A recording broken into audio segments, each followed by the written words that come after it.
Episcopal Church women.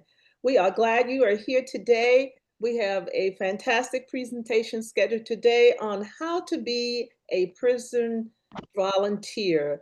The Reverend Linda Paul is going to enhance your mind about working with prisons and we are looking forward to a dynamic afternoon. As you come in, please write your diocese. You can write them in the chat box, or you can rename yourself and put your diocese next to your name. During the presentation, if at any time you feel that you need to ask a question, you may raise your hand or put it in the chat box, and I will give that to Linda as she is doing her presentation. Okay, so we know this is a lunch break. If you need to step out for a second and come back, but be careful because you can miss some very important stuff. And now I am going to give it to Reverend Linda Paul. Thank you, Gloria, and thank you for your introduction. Were you going to do the prayer from the Book of Common Prayer for me, Gloria? I have a prayer here on peace that I can do. All right, thank you. Would you do that, please? Prayer for peace. Eternal God, in whose perfect kingdom no sword is born, but the sword of righteousness, no strength known, but the strength of love.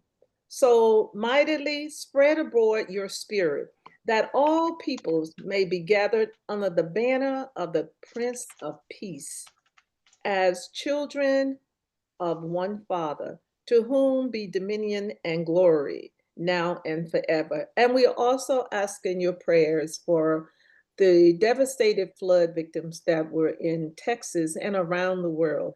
We would like pray that God uphold the families as they go through this difficult time. And we continue, as always, to pray for peace in our nation. Thank you. Amen. Well, thank you for that prayer. And as always, I appreciate our National Board for their continued diligence to provide workshops with information and introduction of ideas on how to help those around us. The Social Justice Committee has been an excellent source of topics and speakers, and I thank all of you for your commitment. Starting off, a brief bio about myself so you know how I came to be asked to do this workshop. I was ordained as a deacon in the early 2000s, helping with programs in prisons for the preceding years.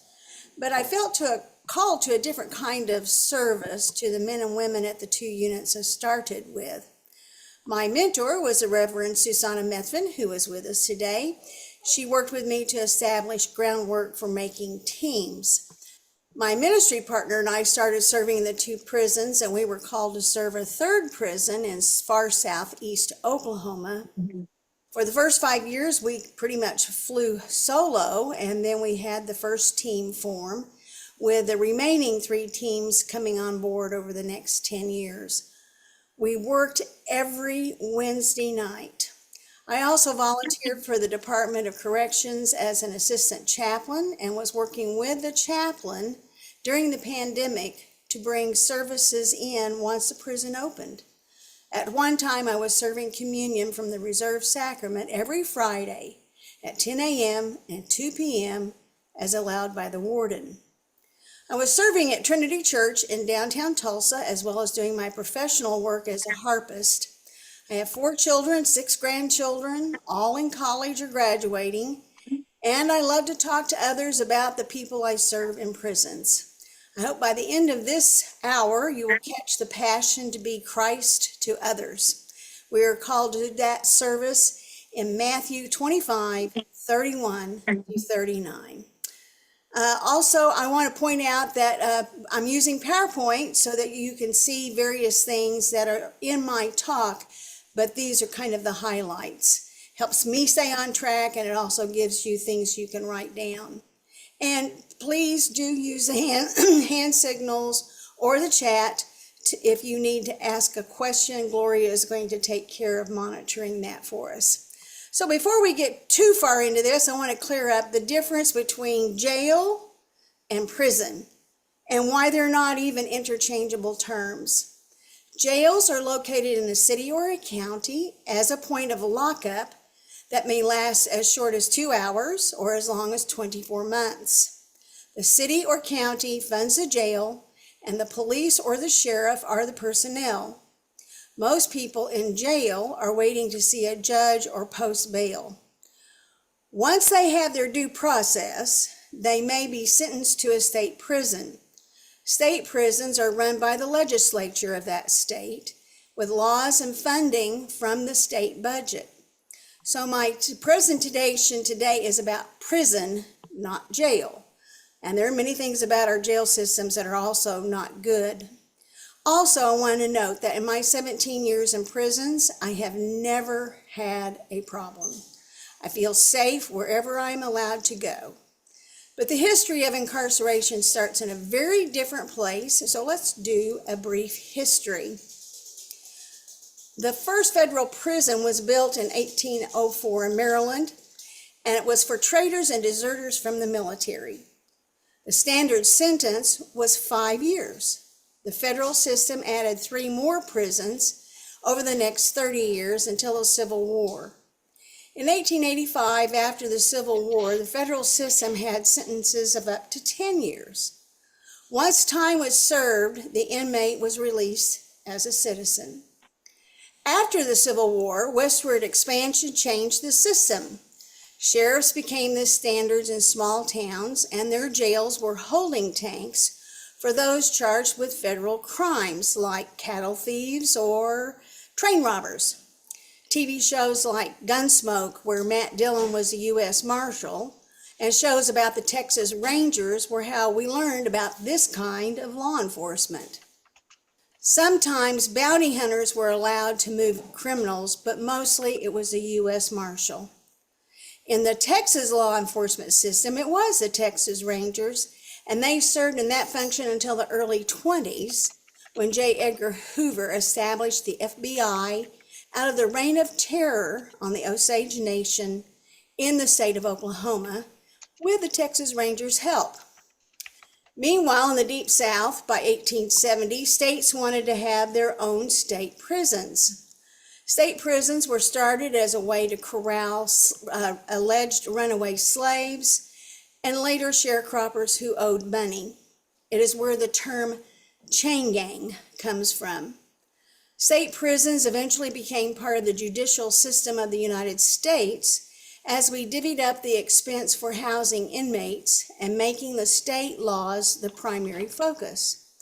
Over time, the state prisons became the preferred point of housing for state crimes, and later some federal crimes as maximum security became a part of the whole system.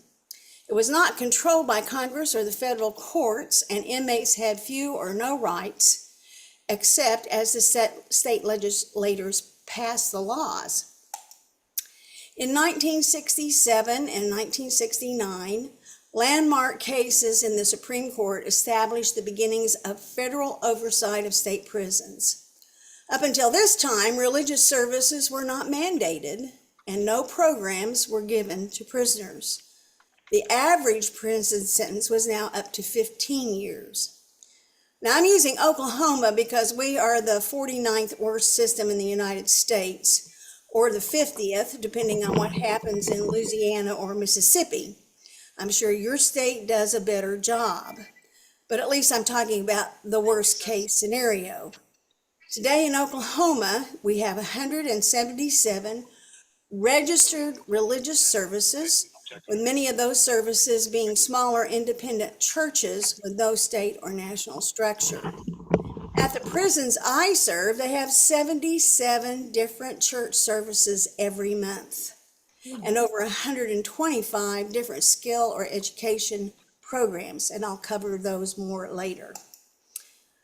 Today, the average sentence is crawling toward 25 years. Women get a 25% higher rate in Oklahoma for the same crime as a man. Oklahoma incarcerates more women per capita than any nation in the world. Now I'm going to repeat this so you'll know I said it. Oklahoma incarcerates more women per capita than any nation in the world. It is also interesting that males can be charged as sexual offenders for dating underage women, but underage women cannot be charged as sexual offenders under legitimate prostitution laws. It's worth noting. The burning bed law, which Oklahoma finally passed as a domestic abuse law, allows women to serve much less time for killing their abuser while the abuser attacked them. The Burning Bed, as a movie, was shown on NBC in 1984 with Farrah Fawcett portraying Francine Hughes and her true story. Now women have better help from domestic violence programs, but states have passed laws for women to plead domestic violence cruelty as lawful homicide as a reason they killed a partner, but they still serve time. The huge factor is the amount of mentally ill people that are now incarcerated. In Oklahoma, 38% of the population receives psychotropic drugs. We really need to do more about mental health facilities and services, as these people are not being served well in prison, where there is one mental health professional for an entire yard of, say, 1,000 inmates. It is a factor in the amount of trauma, chaos, and noise in a prison. Prisons are expensive to build and to maintain and to staff. In Oklahoma, we have the largest population of 55 plus people in prison, which correlates to a nursing home and their needs of that population. They are ruefully underserved, and many are reduced activity patients. The person must serve 85% of their sentence in most states before they can be released. For a life sentence, that equates to 45 years. One would have to serve 38.5 years with some allowance for good behavior. For people with multiple charges, their life sentence can be until the age of 70, which some states allow them to leave once they turn 70. While most people equate prison with Shawshank Redemption or Cool Hand Luke or Orange is the New Black on television, most prisons are dormitories. Only maximum security prisoners are in cells. Inmates have access to showers and restrooms, usually a couple of microwaves, or one or two televisions for the general population, and then individual ownership of very small televisions. All of their belongings must fit in a locker at the end of their bed, much like a military installation. When they are transferred to other prisons, they lose all their belongings, which prisoners who are behind them divvy up and share. When they arrive to their new place, they have no possessions and must rely on others for a toothbrush and a bar of soap. A corrections officer is present in the dorm, overseeing up to 175 inmates. Having qualified correctional officers is important as well. As you can see, in Oklahoma, the threshold is quite low, and yet these men and women make sure we as volunteers and the inmates are safe at all times. In other states, the entrance requirements are much higher. I don't believe I'm less safe in Oklahoma, but I do believe we have more problems with contraband because of the low pay to correctional officers. However, most of the COs are well-mannered and have my safety in mind.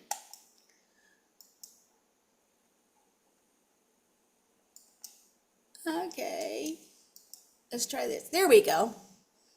So let's see how the incarceration system looks comparatively. In the beginning of 2025, we had over 2 million people in prisons across the 50 states. We incarcerate about 600 people, men and women, per capita. We incarcerate 10 times the people as in the United Kingdom or even our neighbor Canada. Incarceration is about the same as the demographics of every state. I've had many people try to tell me that prisons are full of people of color, but that is categorically not true. Again, the history of prisons from television, say like Roots, have set in our minds that people of color are the ones who get incarcerated.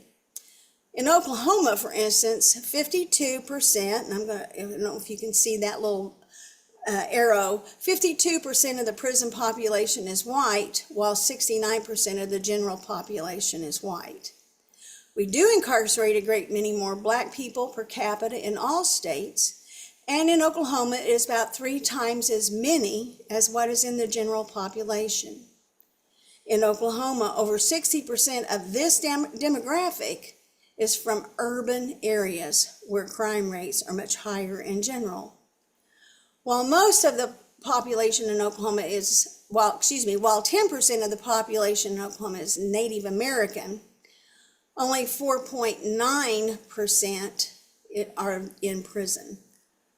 9% of our population is Hispanic in Oklahoma, but 15% of the prison population is Hispanic. Most of these are first-generation Hispanics who speak English as their first language and may not even speak Spanish. They tend to be educated through high school, but are usually sentenced for low-level drug infractions. They serve less than 5 years, so they're highly mobile. And we do not have ICE arrests in regular prisons. The visual here is also how much worse it is in Oklahoma per capita. Remember, we're working hard to be the worst between all the bottom 3 states, but pretty much Oklahoma is running 30% more prison population than even the United States. This visual also gives you an idea about how our prison population is divided. As you can see, state prisons have about half of the demographic, and yet states fund 100% of this. At the current rate of funding, many of the bottom third of states have high incarceration rates, but they will run out of money within 5 to 10 years. Deferred maintenance on old buildings is now costing states billions to renovate, install air conditioning per federal law, and allow for handicap facilities like elevators and housing accommodations. As you can see from this, 28,000 youth are in detention centers. The immigration detention centers numbers have exploded to 150,000 currently, and there is a federal move to increase that number by using private prisons, former military installations, and even Florida's attempt in the Everglades. The current move to deport to countries other than where people are from is starting to slide into human trafficking and may be a problem in the future with international law. Also note that 55% of the crimes are considered violent. If we as a society had diversion programs for the other 45%, we could immediately reduce our population and state expenses. I've often been asked, where are predators in prison? The facts of predation are defined by circumstances, and not all sexual offenders are predators. If you have a question about the definition, please put them in the chat. But the bottom line is the first 2 levels of sexual offenders is usually circumstantial, and their sentences are less than 5 years. This includes dating underage females and more often now underage males by a male. Most of these offenders are male, and they will have thousands of dollars in fines and fees, as well as monthly testing, and usually 10 years of probationary expenses. Predators, which is defined as someone who physically harmed or killed a child, will be incarcerated for life as a general rule. Currently, they are housed in maximum security facilities, in locked cells, not only for the safety of the other inmates, but their own safety. Prison judgment is often carried out behind the scenes. People who hurt women or children, or both, are marked. To be sure, crime doesn't pay for these predators. I'm sure if you remember Jeffrey Dahmer's case, he was in solitary confinement for 5 years. He asked to be put in general population and was killed within 3 months. While we don't talk about how it works, we do know the judicial system inside a prison is usually swift and deadly. As you can see from these statistics, we are currently spending anywhere between $60 to $100 a day per inmate to house, feed, supply, care for, and employ staff. At that rate, most states are incarcerating people. They have a push to build new prisons, and the legislatures are looking for new sources like tribal partners or private corporations. The numbers for private prisons that take care of inmates historically are 10% more than what you see on your screen. The average education should be alarming to everyone. So many come to prison at the age of 25 or 26 with an 8th or 9th grade education. While there are many reasons, and I'll be covering some of that, we have a rural problem in the United States. Funding for education and food continues to be cut. Teachers continue to quit teaching. Mental health centers are non-existent. And parents put their children to work in rural communities, many times to fund their addictions. The new practice is to now have halfway houses to put people to work while still in prison. So far, this has been a disaster as contraband coming in goes way up. And people in the programs get busted for bringing in contraband, and therefore they're put back in prison.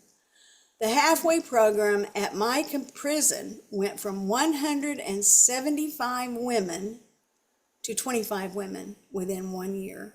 That many went back to prison. States continue to look to diversion and housing run by faith community programs to fill the gap, and there is a huge gap. We still don't have good numbers on the mentally ill that have been incarcerated because we don't have mental health facilities in most states. In Oklahoma, we put the mentally ill on the street in the late 70s, like most states, with the caveat there would be funding from Congress for group homes. That never happened. Besides those who are developmentally disadvantaged, and those are indeed incarcerated, a major portion of this population is veterans, mostly with PTSD. Intergenerational incarceration is a real problem, and locking people up is not the answer. We have the 7th generation entering Oklahoma prisons right now, telling of their pride in continuing the family tradition. And this is more than a country and western song, as Hank Jr. sings. It is a way of life. Today, the gangs that have some foothold in prisons use these prisons to recruit more people for their street business and for their continued prison population. Dealing with this issue has not been addressed by any agency that I'm aware of at this time. What we call violent crime, which is robbery, rape, and murder, is down by 35% in the last 30 years. Drug crimes, however, have changed, and with the passage of laws about marijuana, our biggest problem is fentanyl from China through the drug cartels in Mexico. This statement is proven fact, and we seem to be powerless to stop the human trafficking they engage in to move their product and to make money off the mules that they use to just get their product into America. We see that larceny and theft are the #1 crime, followed by motor vehicle theft. Burglary is third, with aggravated assault a close fourth in sentencing. Drugs are the driver for robbery, rape, and murder, and now we're adding human trafficking. As the warlords of foreign countries continue dealing in drugs and human trafficking, we are at risk in America of the rise in these numbers of crimes. Sexual abuse is the #1 reason people end up in prison.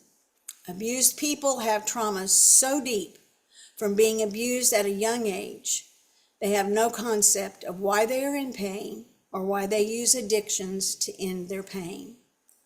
While prisons have multiple programs for addictions, what feeds most all addictions, which is 85% for women and 75% for men by the age of 14, and it is getting younger, is they are being sexually molested or raped at a very young age.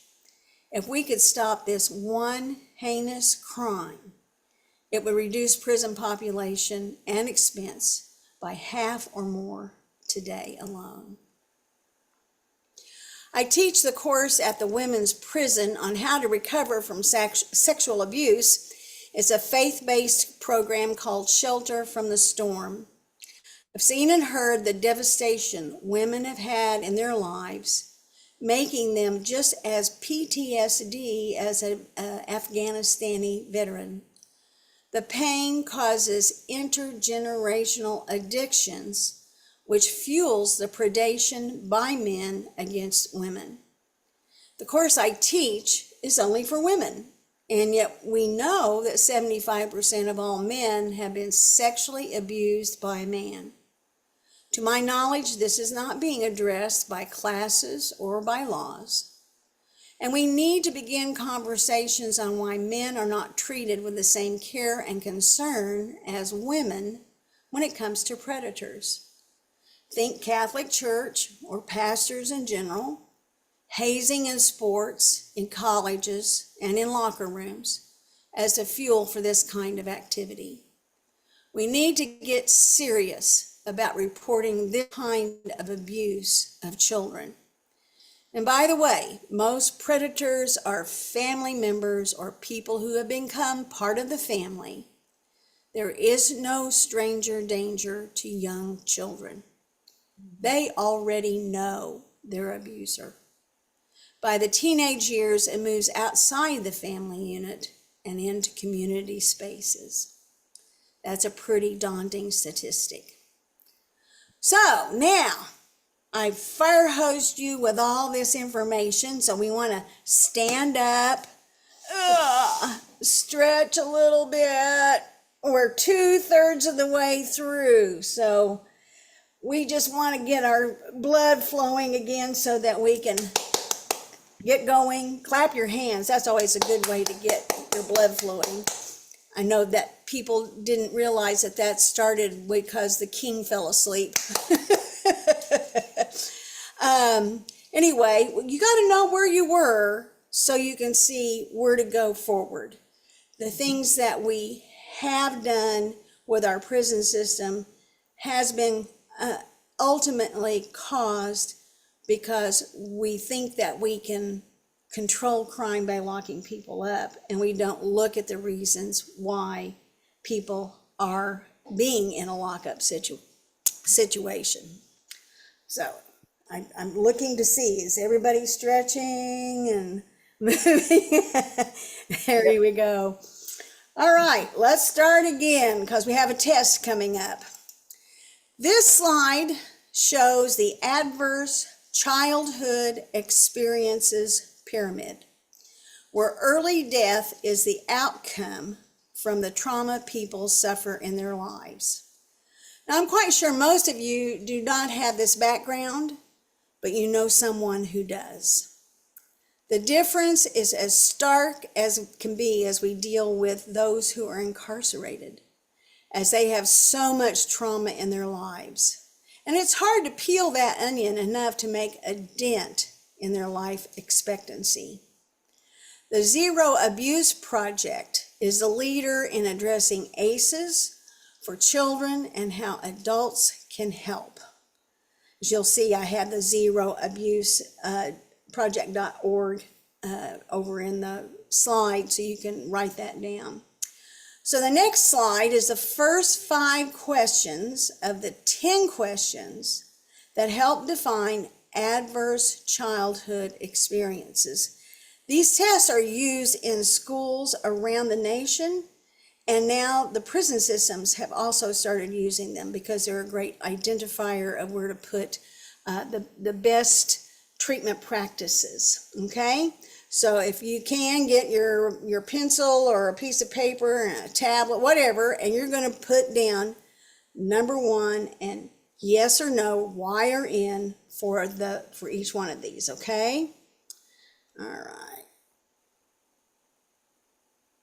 Here we go. I have trouble with this. Where is my there we go. Let me step back one. All right, first question, number one. Did a parent or other adult in the household often or very often swear at you, insult you, put you down, or humiliate you, or act in a way that made you afraid that you might be physically hurt? Y or N, no or yes.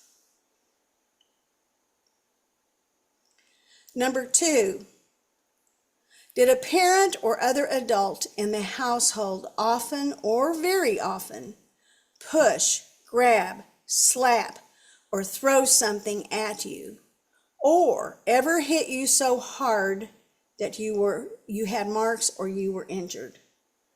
Yes or no, N or Y. Number three, did an adult or person at least 5 years older than you touch or fondle you, or have you touch their body in a sexual way, or attempt or actually have oral, anal, or vaginal intercourse with you? Yes or no, N or Y. Did you often or very often feel that no one in your family loved you or thought you were important or special, or your family didn't look out for each other, feel close to each other, or support each other? N or Y, yes or no.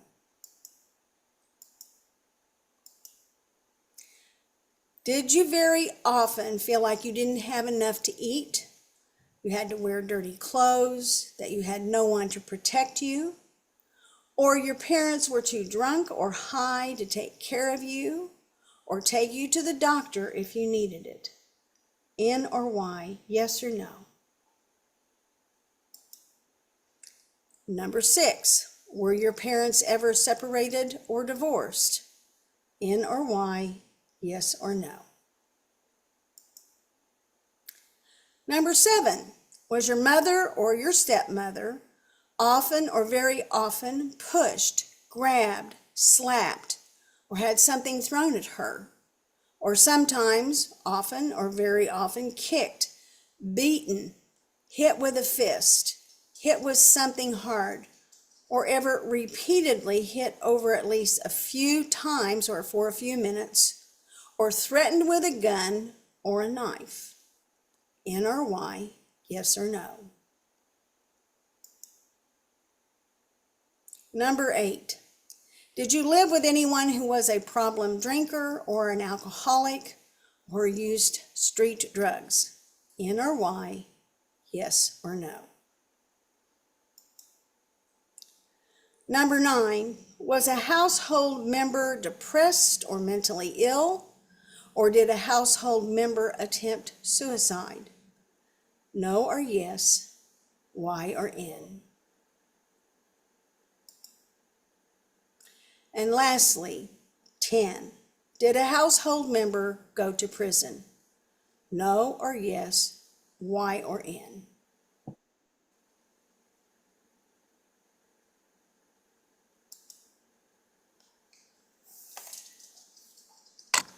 Now add up your score, and no, we don't want to know your score, but you can see from this slide why this test is so helpful to social workers and teachers, prison workers, even church people. As you see in the boxes, how many yeses are important to people who use these answers to help children? Now, I scored a 5 because I came from a family with intergenerational issues around drugs and alcohol. By this set of projections, I should have dropped out of school by 9th grade. But my story doesn't end there because I had several adults in my life. I had aunts, friends, teachers, and coaches that help me see beyond my experiences to different outcomes. They helped me overcome a great amount of trauma to move me from just being a survivor to being a thriver. We need to keep in mind that childhood trauma is a huge factor in our addiction to incarceration. It feeds the beast, and we need all of these programs to try to tame that beast. The Zero Abuse Project has Zoom-type classes for certification at all times. These classes are in high demand as educators have learned the value of getting trained to not only spot abuse, but to help a child in an abusive situation.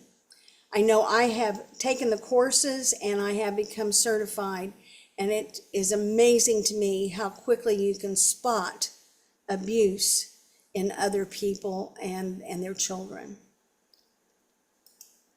So by being the one adult that mentors a child, we are a positive factor.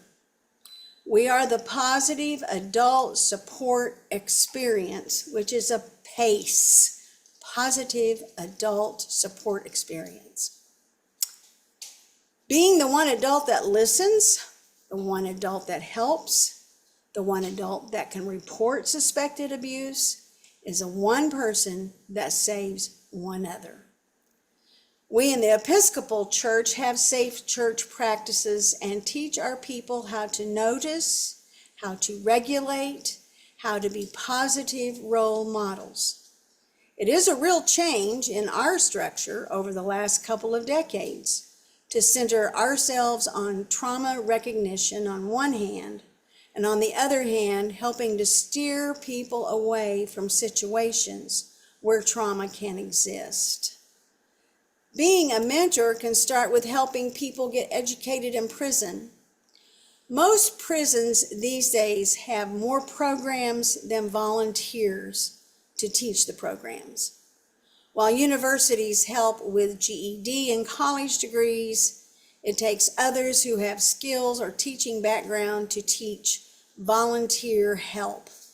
We find that classes in prison are usually full, as at least 2/3 of the population wants to do something so they don't come back. Helping them enrich their lives can be one way to give back. Also realize that all programs are voluntary and no one has to attend programs. Part of the structure is how peer pressure gets people motivated to try something new or different.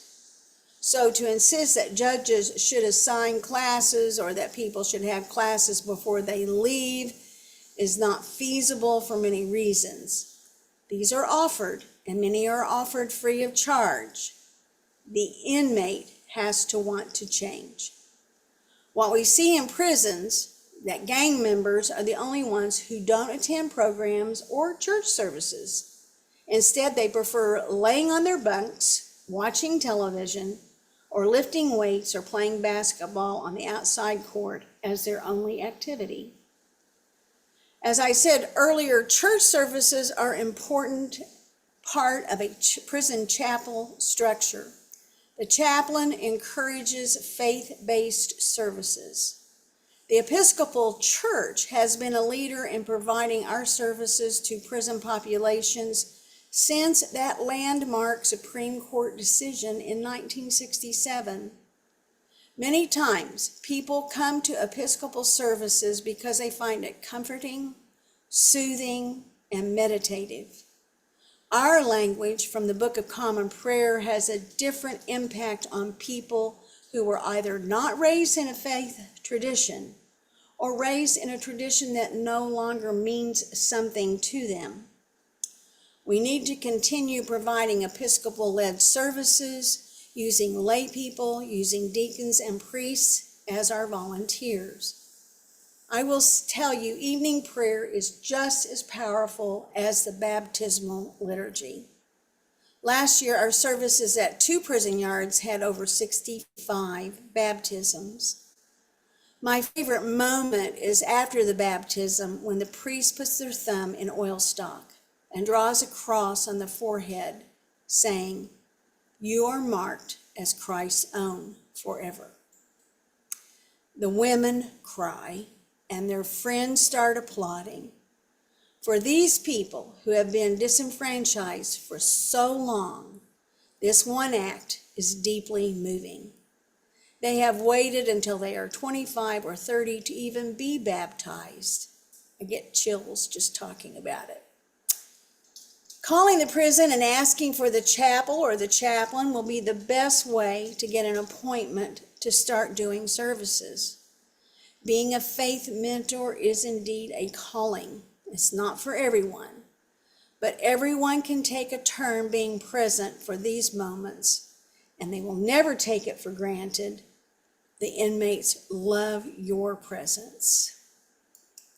So there are a lot of programs that are currently in most prisons in the United States, and I have tried to put an internet address next to each one so that you can look them up. The bottom line on many of these activities is commitment. You have to be committed to the time that you volunteer for these. These are the people who have experienced people bailing on them for so many reasons in the past. So you need to remember that you have to be the one person that proves to them you can be long-term. Be a pace. Be someone who's there. Kairos is a way to connect with people in prison that have had very little religion in their lives. It takes inside and outside people to make the weekend work. It requires the local congregations to bake hundreds of dozens of cookies. And I can't see everybody, but I'm sure if you raise your hand, you've baked cookies at some point in the past. Cookies are the currency for the weekend. All prisoners love sweets, and homemade cookies are the bomb. Every state should have a Kairos team that is looking for people to volunteer. Girl Scouts Behind Bars, which is a program for mothers and daughters, is a really good system, but it tends to be run by the state Girl Scouts. So you have to look for them. This is the one for Oklahoma. All mothers have to pass certain milestones. They have to take parenting classes. They have to write their children. So it's something that they have to do something in order to meet that mark. And then they're rewarded with time with their daughter or their daughters. There's a lot of courses that need to be taught, and the ones that are here are out of the Texas Institute of Behavioral Research at TCU. These are given to give time off sentences for those who have no violations. So if they take these, they will amass some time to shorten their sentence by months, not years, but by months. For women, it's really important for them to shorten those times as they are doing things like parenting classes. These are not hard to teach. They require 3 to 4 weeks of time commitment. Postcard ministry is so important, especially to those people who never receive mail. It is a joy to be able to do this kind of mailing program because everyone can get involved. Sunday school programs can do a day to make Christmas cards to send to a prison, and they can be mailed, or sometimes they can even be delivered to the chaplain. Nursing homes love to do cards for the seasons, Christmas, Easter, Pentecost. Some prisons have a pen pal program that has been highly curated, so the matched people have similar interests. They don't just deal those out willy-nilly.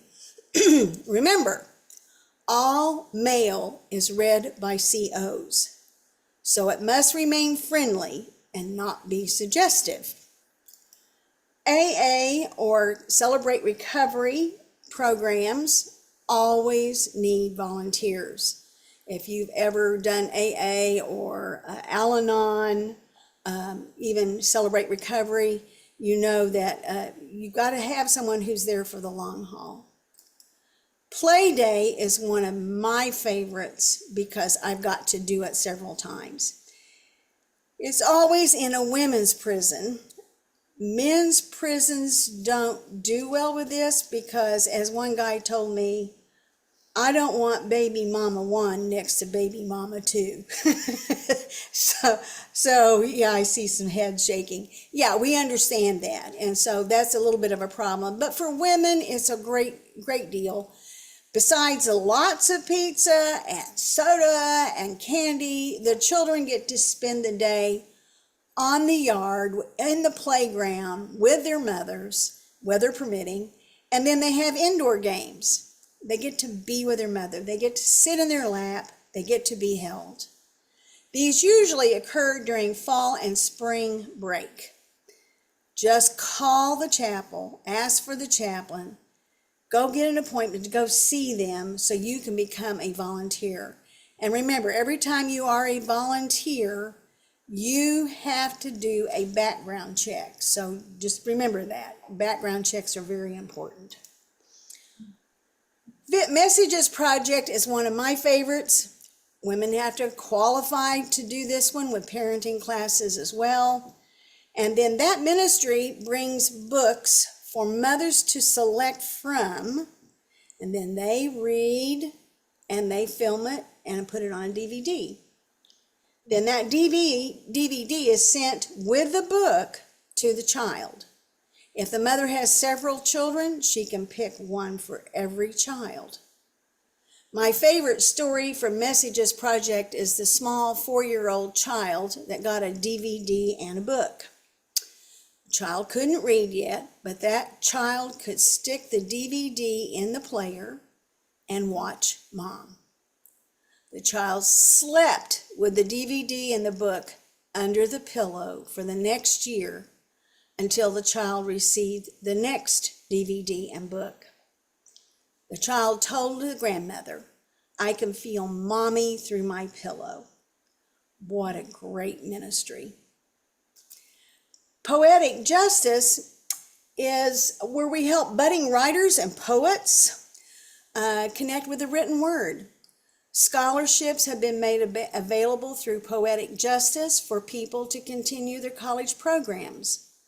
Most of these programs do a newsletter on newsprint to be shared on the yard and between yards. It's a wonderful way to do things for people.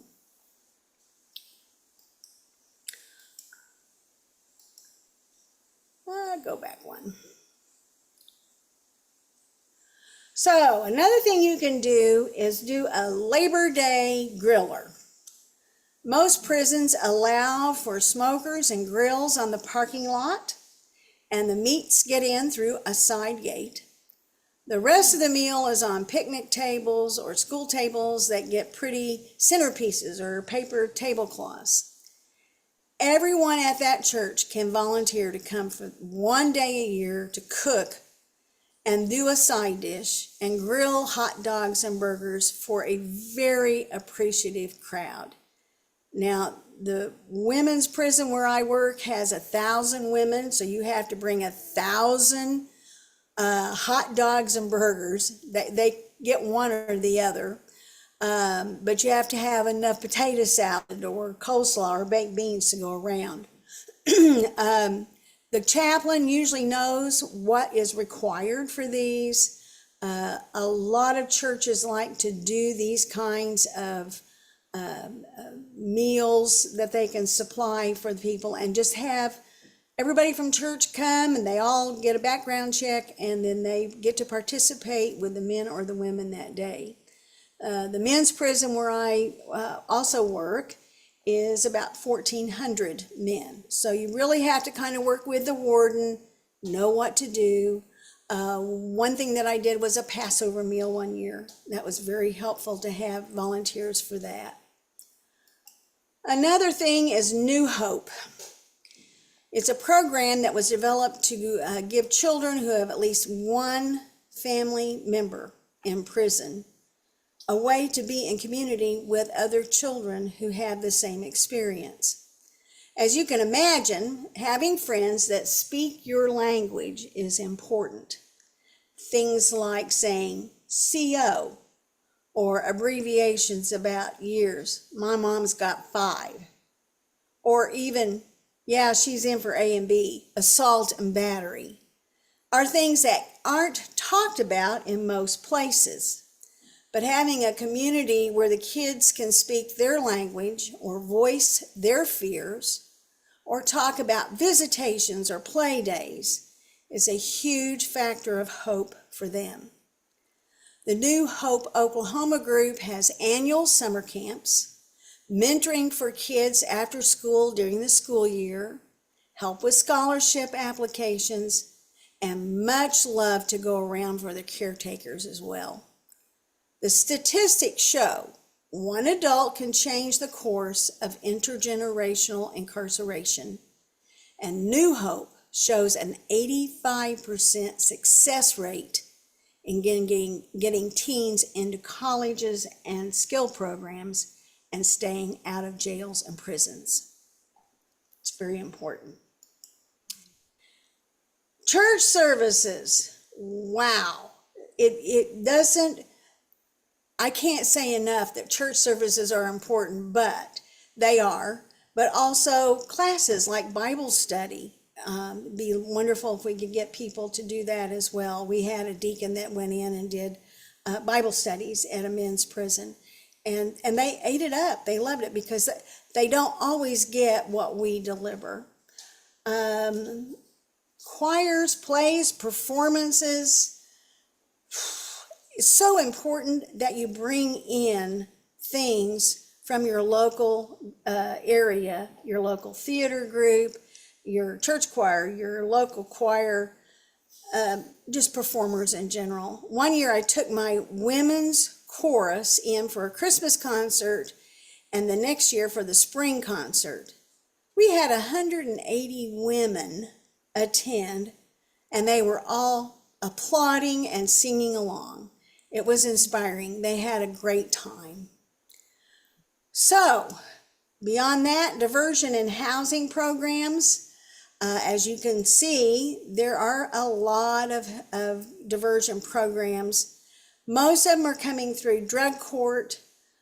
Some are post-release. Some are transitional programs for women with children. Helping women recover by the George Kaiser Family Foundation in Oklahoma is really key to this area. Exodus House is still run by the Methodist Church, and Methodist churches actually adopt an apartment, and that person, when they are finished with their transitional living, they get to keep every piece of furniture that's in that apartment. So it's a really unbelievable program. Oxford House, it's now a private program, but it seems to do well for people who are a third time out and they're now committed to not going back. Magdalene House is my favorite. The Reverend Becca Stevens in Nashville saw a need and developed Magdalene House along with her Thistle Farms ministry as a funding source for women. She has been a force for getting women diverted away from prison, as well as helping those coming out of prison with housing and a place to work. Anyone can get Magdalene House going in their community. In Oklahoma, we finally got a Magdalene House set in Oklahoma City. Funding help is available, but you have to know funding in your area to help with the project. They do have 50 houses and counting. And this is one excellent way to break the cycle of violence that people need. Now, time for Q&A. And I'm going to start looking over here at the message chat board. And hopefully we'll see what everybody wants to know. Could you stop sharing so we could make sure we see everyone's hands, please? Oh, sure. Okay, and I'm,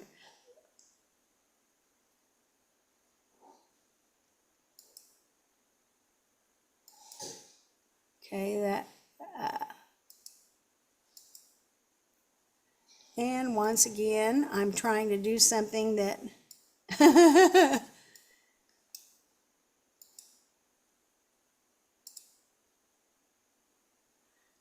can't seem to turn it off, Gloria, but Okay. let's see if I can keep going here.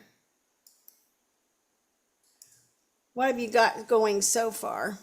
Well, one of the questions I know I put in the Zoom, are there any programs done by Zoom with any prison or juvenile detention center, such as Bible study? Well, all I can tell you is that, um, did I get it finally turned off? Yeah, you're off. You're good. You're good. They can I, raise their hands now or ask a question. what, what I can tell you is that they don't allow internet in prisons. Okay. And as a general rule, they don't allow internet in juvenile facilities, but they've started allowing more of it so they can have their tablets. Okay. In most prisons, they have a third party that provides tablets. And on those tablets, they can have their college books. A lot of colleges equip printing books, for instance. Some of you may have had children in college and they say, download the book at such and so. And then the minute the class is over, the book disappears. And yet you paid, $150 for the use of the book. They allow that to happen. In Oklahoma, it's called Securus, and they supply the tablets, and then they supply the classes. But we've only had one prison where they have allowed the chapel to have internet access and have churches bring their church services live into the prison. And here it's Life Church and Crossings that are doing that. Oh, and Guts Church. The Episcopal Church does not do that yet. Okay. Eugenie, would you like to elaborate on what you put in the chat? Eugenie Henry from the Diocese of Southeast Florida.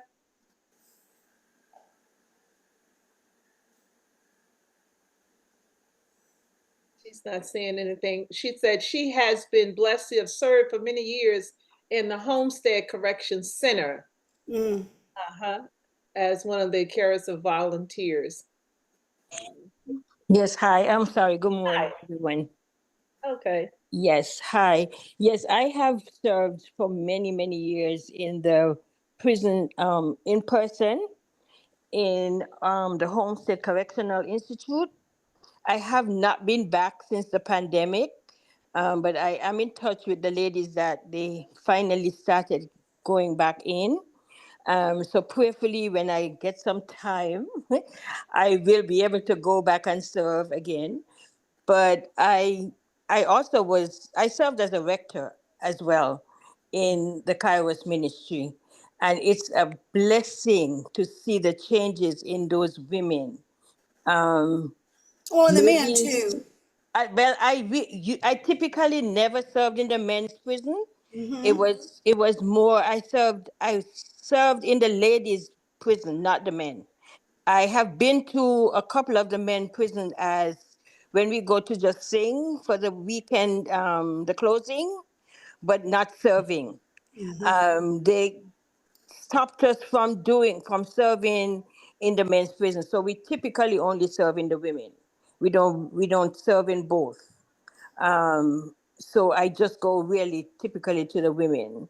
And like I said, it's a blessing because the ladies range in ages from 80 something to 16 years. And it's a myriad of personalities that you meet.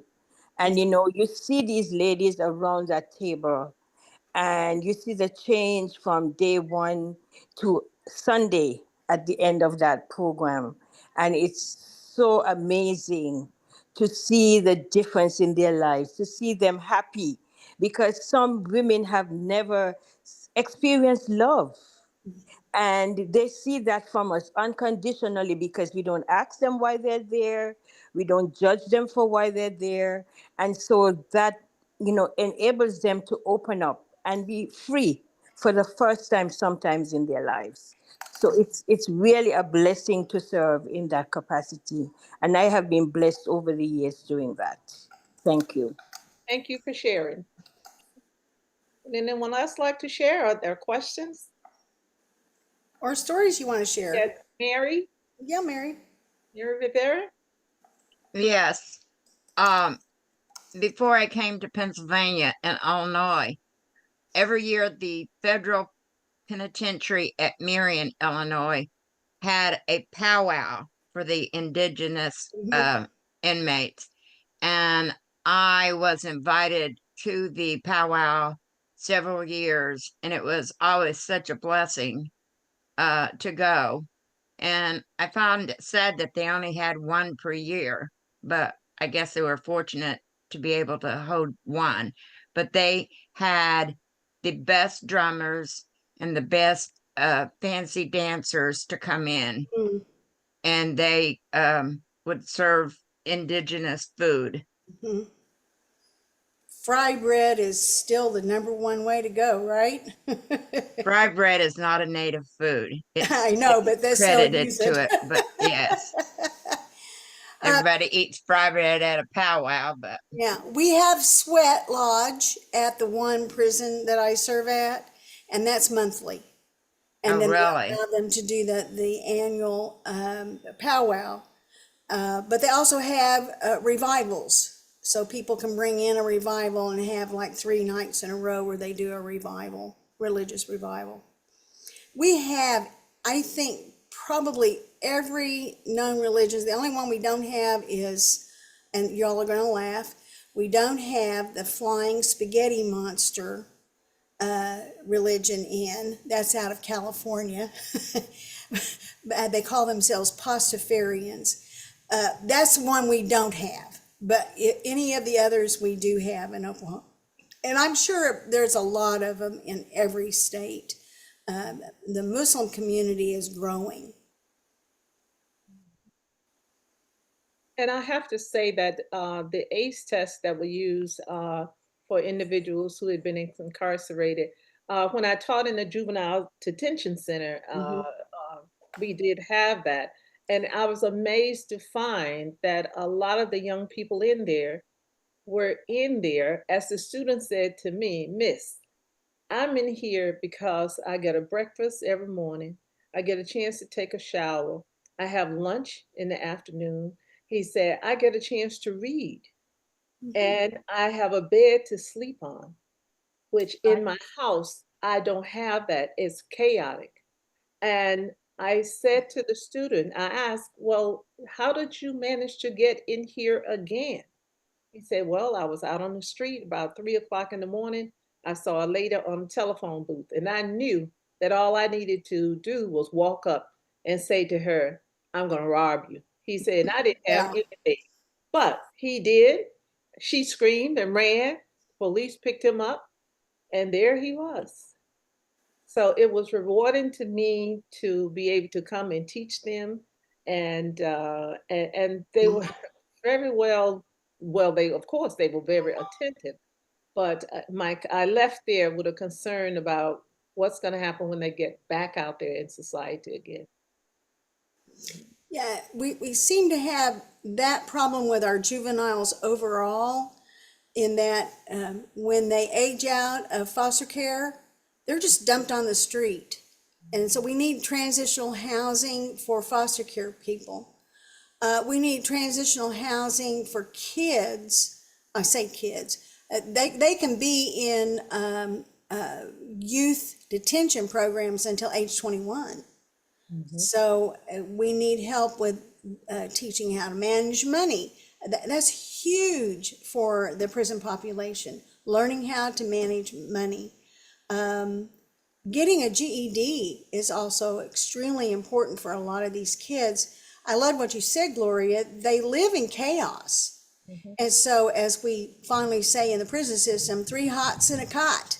That's real important. You get 3 meals a day and a place to sleep, and there is a lot of noise and chaos in these dormitories. If you can just kind of imagine your teenage daughters or teenage sons, there is a lot of noise, but they at least have a place to be.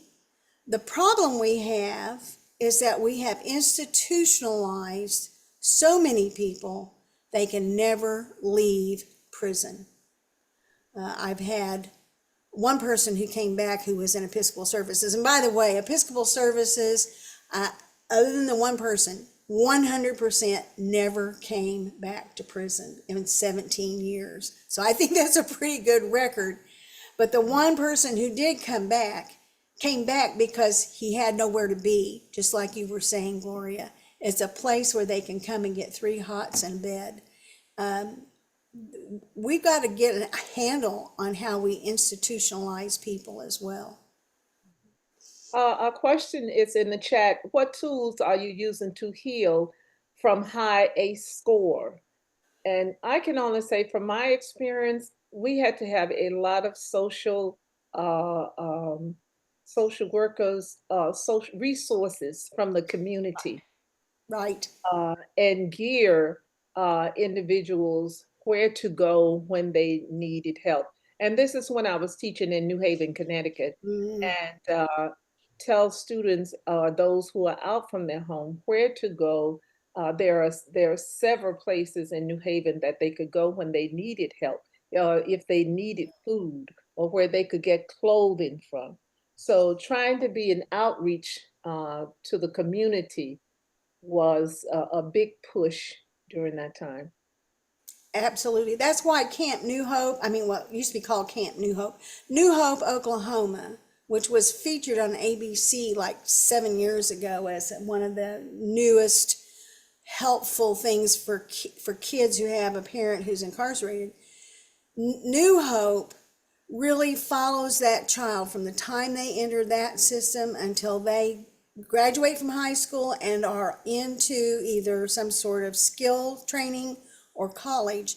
They work with them and the caregivers, because things like clothing and furniture and food, all of those things, if you know where they can get those things and help them find them, that's very important to them. Very.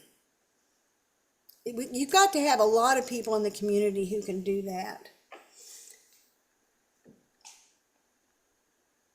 Reverend Linda, I had a question in the chat, but it was a little earlier up. I wanted to Yes, it find was. or not one of any the 2 pages that gave the list of resources. Would they be available? I know a lot of times those who provide workshops don't make their entire slide deck available, but would the 2 pages that included some of the resources for volunteering, could that be made available to us? Yes, it can. And if you will, I'm going to put my email in the chat. And if you want the entire program, PowerPoint to look through, you're welcome to have that. And it's deaconlbpaul@gmail.com, and it's coming on now. I would be happy to do that for you, Renee. Those resources are just the tip of the iceberg. There's a lot more available, but these are the ones I know and I've worked with. And, giving this workshop, I had to come with what I knew so people could access it. But yes, if you'll just write me at deaconlbpaul@gmail.com, I'll be happy to either give you the Could you last say 2 pages or the whole you thing. say that slower? Oh, I put it in the chat. Okay, Deacon, I'm not spell, seeing that. yeah, Deacon, DeaconLB Paul, Paul, like St. Paul, at gmail.com. Thank you. You're welcome. Yes, thank you for calling me on that. And it's also on the Episcopal Church Women's website / prison ministry they can There you find it go. there also. Yeah, Oh, thank we are being recorded, so you can go back and catch that. you. I would like to do that. Okay. Surely. Thank you so much. Okay. Uh, Annie has a question. Annie, you have to unmute yourself. I just wanted to say that when I lived in Detroit, I taught in an alternative program. The judge could send some of the people in trouble to this particular program, and I was able to go in and teach English. And I learned a lot from them. That's what I was just going to say. It was amazing because I had never been in an environment, or it was such a wonderful, um, uh, information for me. And I only had about 15 students, GED, young men. And sometimes I would go, and the one thing you you get to knock to get in because it's locked up.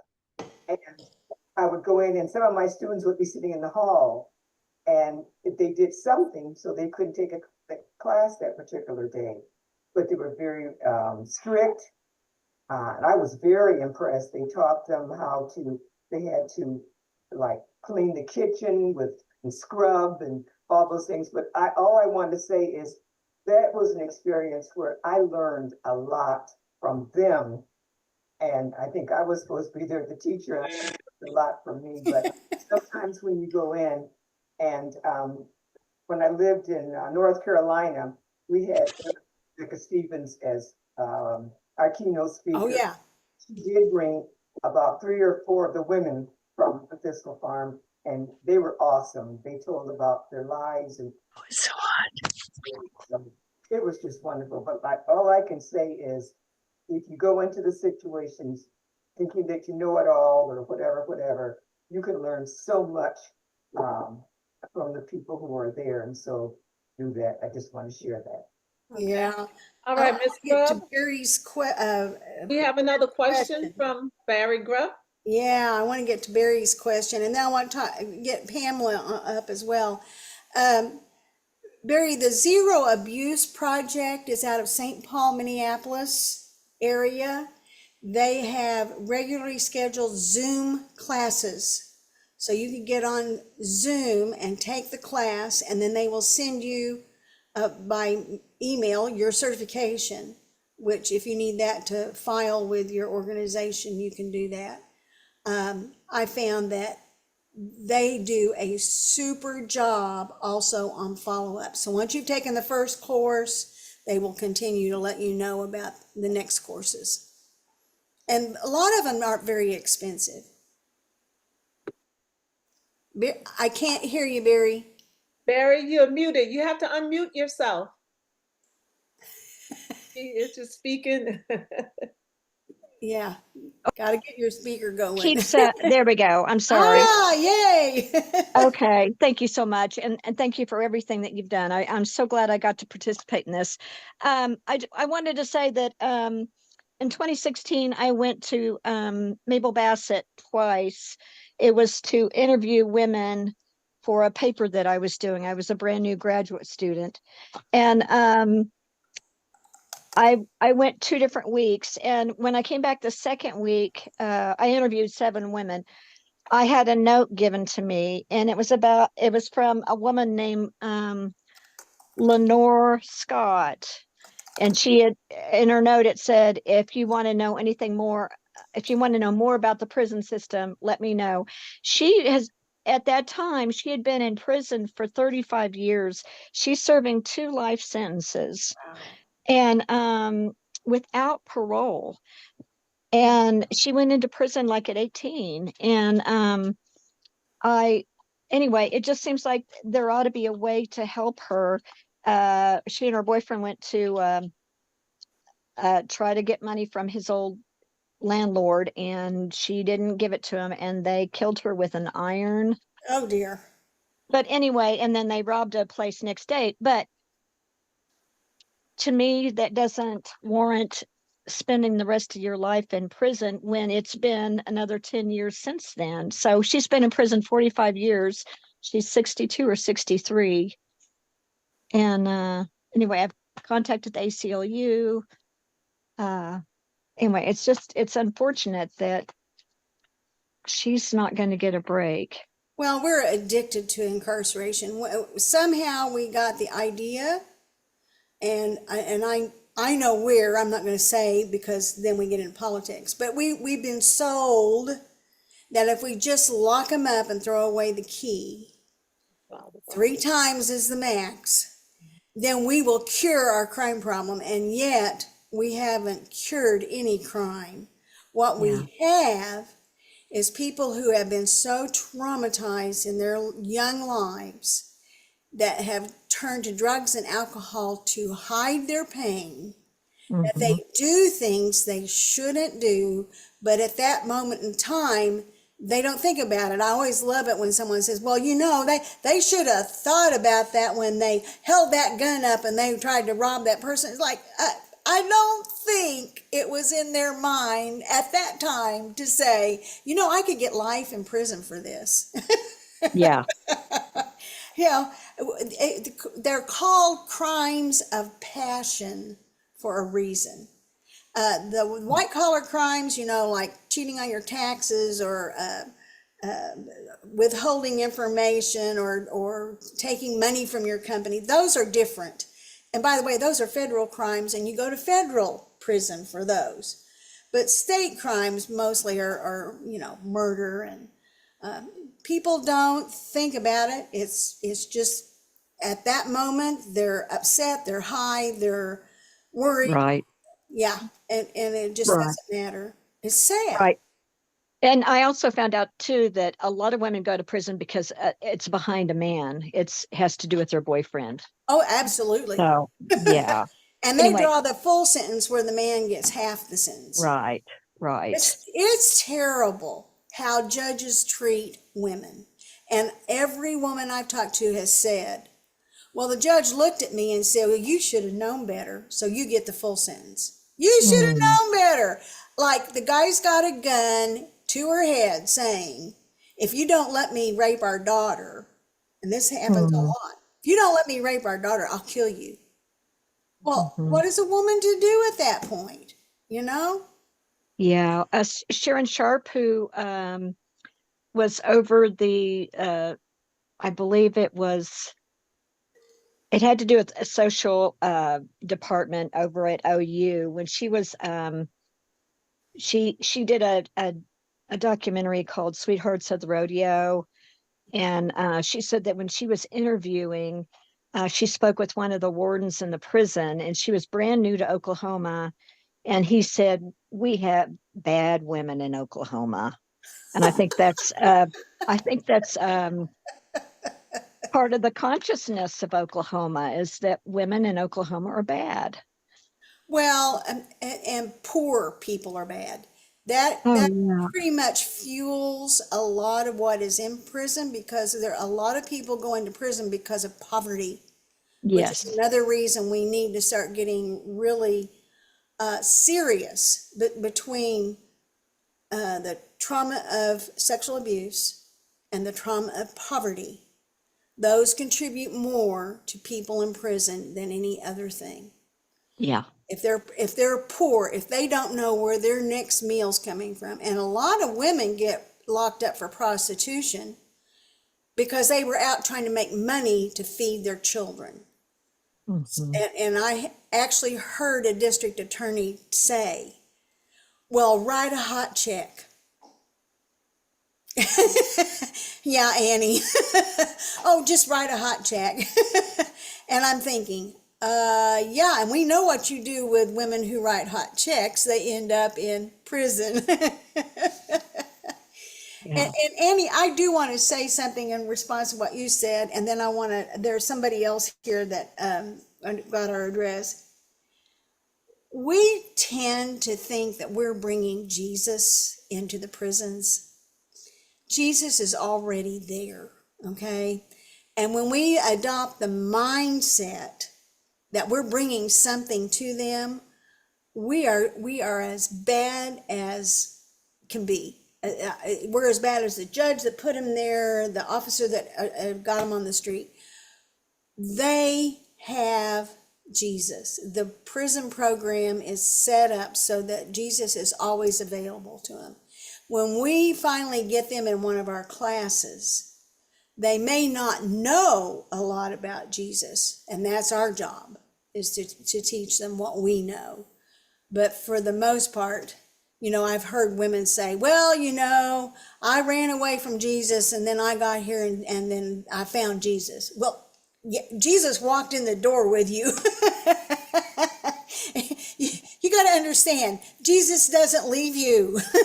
You think you leave Jesus, but Jesus never leaves you. God never leaves us.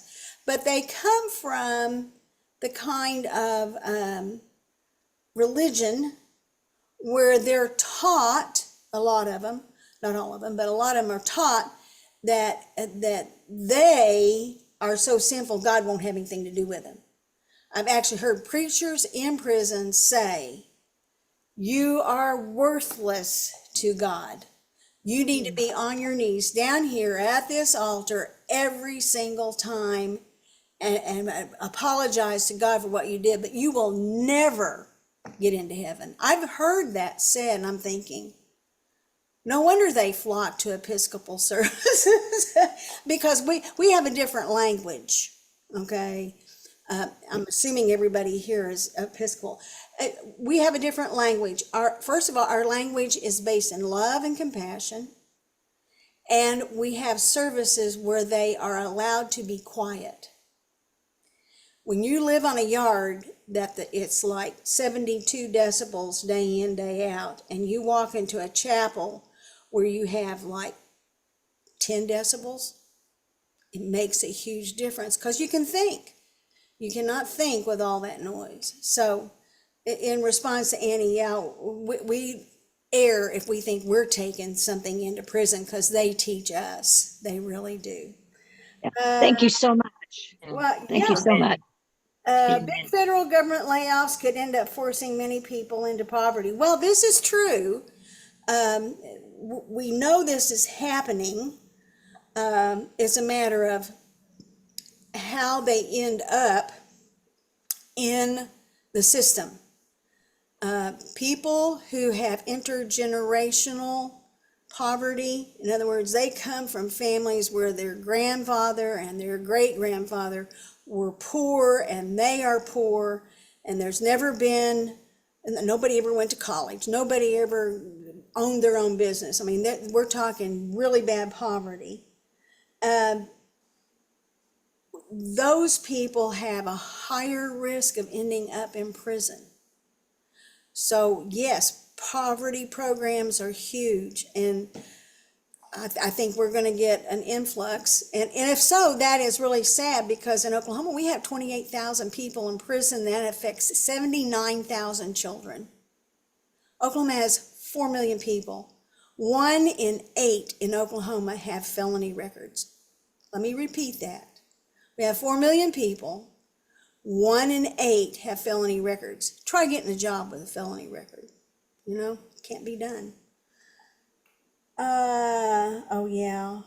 Yeah, Susan just said, Susanna, can you tell your story? Are you where you can get on and tell your story? Thank you. This is my current baptismal partner. We go in and do baptisms together. You know, I was going to say that there's many ways that you can be involved as well, even if you never go to prison. And I'm going to give you a couple of examples that have happened over the years that Linda and I have worked in the prison system. So one of the things that when people sign in, they always have to put their prison number on any sign-in sheet. And so at one point we had baptismal certificates, and the chaplain said, well, you're going to have to put the prisoner's number on it. And we never did because it's so important that people know that they are not a number in our services. They are a person. The other thing we did, there was this lovely person who created, we had a typewriter table to begin with. That was our altar for many years. And we had one woman who did frontals, actually made beautiful frontals for the table. So when we put the tablecloth on, we could put the frontal on, and that gave us another opportunity to talk about the seasons of the church year. That same woman was so impelled by the story of baptism that we for many years had 3x5 cards that once you were baptized, you signed your name on a 3x5 card, and she embroidered the names on that tablecloth that covered the altar. It, it was such a fabulous witness to others about the life of faith. So there are ways to be involved, even if you're not out in the prison itself. And one of the things about prison too is that they can't do fragrances because if you have 1,000 women living together, they just can't have a lot of fragrance. I don't think I ever realized that it would be so important to know that there's a fragrance to baptism, you know, that was such a special smell. And so, as Linda said, we don't take Jesus, we find so much faith and so much, um, especially for the older women who have been there a long time. They are like the pillars. If you look out in your church and you see who are the pillars of your community, there are pillars of communities in prisons as well. And it's good to remember that they bring Jesus to us as much as I mean, it's a very mutual ministry. It's a lovely space to be in, really. It is. One of the people here said, the closest prison to me is an hour and 20 minutes away. And I understand that. And perhaps one of the ways that you could be very visible is using that Christmas card or postcard ministry, because trust me, people sit in prison for years and never receive any mail, mostly because they burned all their bridges. You got to remember, they burned all their bridges going into prison. Nobody in the family wants to deal with them. And then for someone to send them a card, Susanna and I, whenever the prison got shut down, we were all in shock, of course, because we had all spent our lives going in once a week to be with these people, and all of a sudden we couldn't see them and they couldn't see us.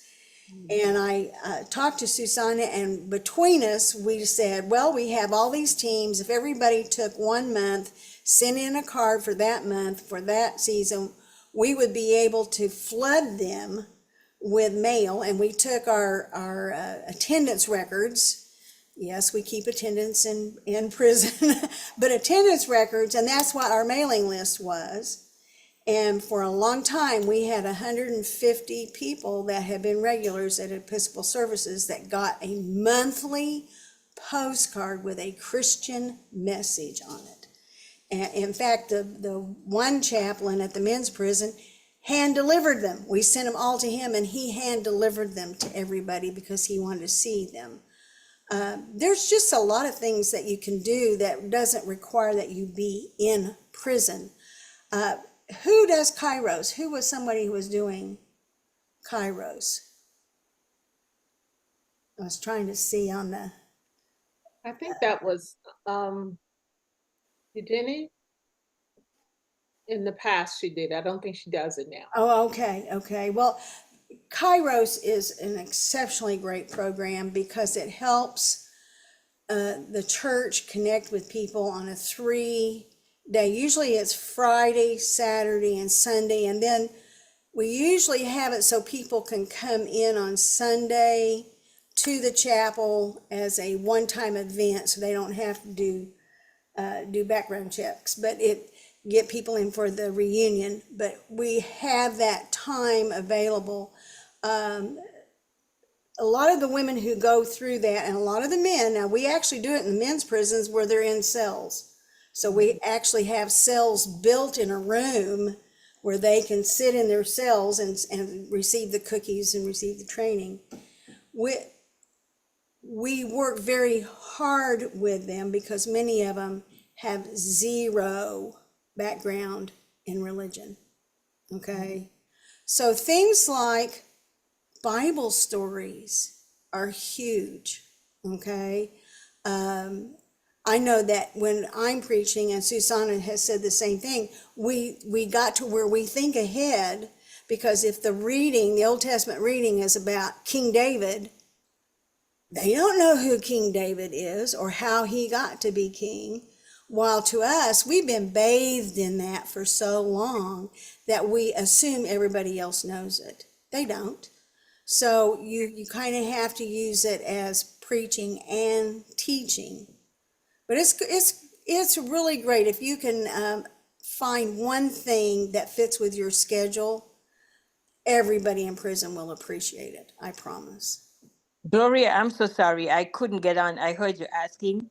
Yes, I did work in Kairos for quite a while, and I haven't been back since the pandemic, only because I'm so involved right now with ECW that I don't have the time to really devote to that, because as she was just saying, it's a 3-day program when you are in Kairos, and you have to dedicate, so many weeks to prepare for a weekend.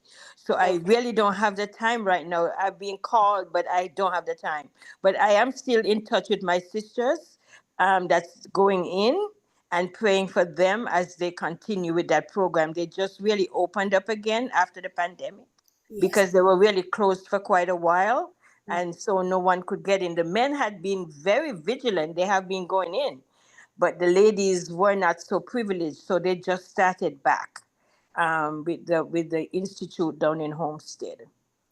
And we have to remember that the warden controls the yard, Yes, yes. not the State Department of Corrections, not Yep, the chaplain. It's right. the The warden. warden, yep. And so if Yes. they don't want anybody on their yard, you You won't get can't get in. Nope. on. No, you cannot.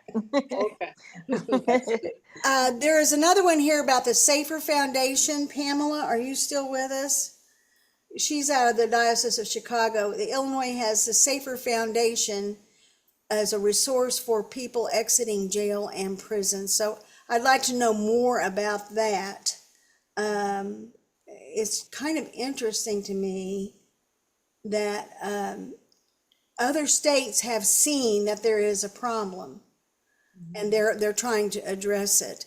But yeah, the two things that I see right now are sexual abuse and poverty as the biggest contributors. Mhm. And as a deacon, I believe that I'm to represent the disenfranchised, as outlined in Matthew 25, chapter 25, and 31st verse. It says, I was hungry and you fed me. I was thirsty, you gave me water. I was naked, you gave me clothes. I was sick and in prison, and you visited me. And we need to get back to those things as a church, in my opinion, in order to do more work for people that we need to be serving. Okay, and it's not just in prisons; it's right outside the door of the church. Pamela, were you going to speak? I see she came off of mute. Yeah, Pamela. What I was just going to say is the Safer Foundation is a comprehensive reentry assistance program. Its website is saferfoundation.org. Thank you. And Susanna also posted, and I did forget this. Be sure to send a donation to Forward Day by Day. Forward Day by Day sends their quarterly prayer journal, whatever they call that. We always call it Forward Day by Day. That booklet that we get in the narthex at church, they send them to prisons for free. All you have to do is ask for it, and they send it for free. So donating to Forward Day by Day is a way to help with that. It's a ministry And we really appreciate that ministry. Okay. Are there any other questions? Reverend Linda, did you have anything before we close out? Barry, is she still with us? I'm trying, she may Yes. have left. Barry? Yes, you don't stay in the prison for Kairos, you stay outside of prison, and there's always some sort of way for the people who work to be housed outside of prison. So that was Wonderful. Thank you so much. Yeah, Thank there we you. go. Yeah, thank you so much. I appreciate everything that you're doing, and I'm so grateful that you held this event. Thank you So very thank much. you. Uh-huh. Thank you. Any other questions? I think she called my name, Belinda. I thoroughly enjoyed the workshop. I'm just coming out of a little surgery, if you can see my neck, but all of my efforts right now have been put on the back burner for prison ministry at Julia Tutwiler, but I have some tools and some information here to work with. So thank you very much for putting this workshop on. Okay. All right. Gloria Shea, you have your hand? Yes. So there are 2 correctional facilities in my county, not far from me, one for youth, and those people need support too. What's to stop me from pursuing that? Say that again. I said there are 2 correctional facilities in my county near where I live, one for youth. So what's to stop me? Because those people also need support. And the only thing to do is contact them first. You have to contact them, tell them you want to be a volunteer. A lot of these places require that you have a background check, which is usually run through the state Department of Corrections. And just know that will happen. Usually you don't have to pay for it. But I think it's really important that you call first and then build a rapport with the people you're going to work with. If it's a chaplain, work with them. If it's a warden or if it's some sort of executive, get with them. Okay? Does that make sense? Yes. Okay. Okay. If not, we are so thankful that all of you came on today for this wonderful virtual event held by the National Episcopal Church Women. We look forward to the future. In a couple of months, we will be doing more, and you will hear from us. Right. Also, I would like to close with a prayer when you're done, Gloria. Okay. You can carry right on. Okay. It's on page 826 of the Book of Common Prayer. And it's called for prisons and correctional institutions. And I'm going to say that prayer right now. Lord Jesus, for our sake, you were condemned as a criminal. Visit our jails and prisons with your pity and judgment. Remember all prisoners and bring the guilty to repentance and amendment of life according to your will, and give them hope for their future. When any are held unjustly, bring them release. Forgive us and teach us to improve our justice. Remember those who work in these institutions. Keep them humane and compassionate, and save them from becoming brutal or callous. And since what we do for those in prison, O Lord, we do for you, constrain us to improve their lot. All this we ask for your mercy's sake. Amen. Thank you, ladies, for being here today. Okay, everyone, have a great Saturday. Have a great weekend. Yes. Right? Amen. All right. Bye-bye. See you next week. All right. Peace. Peace.